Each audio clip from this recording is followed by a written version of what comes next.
The Israel-Hamas war. There are now more than 5,000 people dead. To prepare for a ground invasion of the coastal region home to more than 2 million Palestinians. The bombardment of Gaza continues tonight. Death tolls continue to mount. Complicated a history as the Middle East.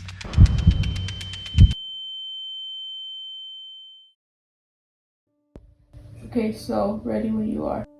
So I have had a few students come to me and ask me questions about the situation in Israel, and it's really complicated. Israel is a fairly young nation being created after World War II as a place of refuge for Jews, especially after what happened during the Holocaust. The problem was that the land that they were given was already occupied by Palestinians.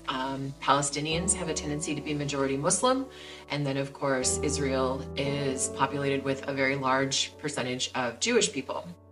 And historically, Jews and Muslims have not always gotten along. So when students come and ask me questions about it, I'm like, oh, this is so complicated.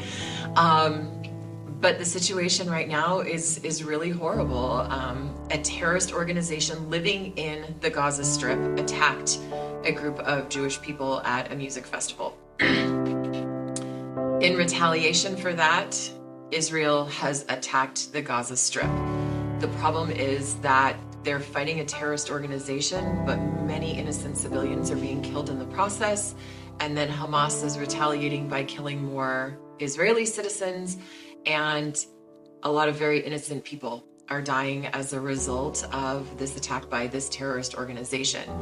And this is a problem that nations around the world struggle with all the time. When terrorists attack, you can't go after a whole nation because the whole nation isn't terrorist. There's lots of innocent civilians, but those terrorists are using those places to kind of hide and be covert.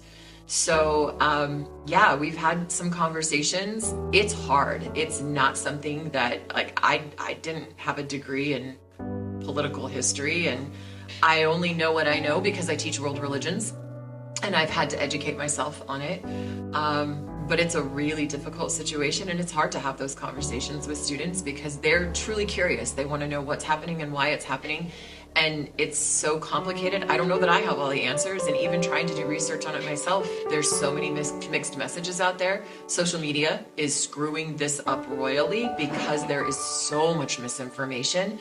People believe what they see, which we need to do a better job as teachers of teaching our kids. You can't always believe the first thing. It's really easy to fall down the rabbit hole of Twitter and Snapchat and all of those. So yeah, it's a very, very complicated situation, but I am grateful that I have students who are interested in world affairs and they're asking questions.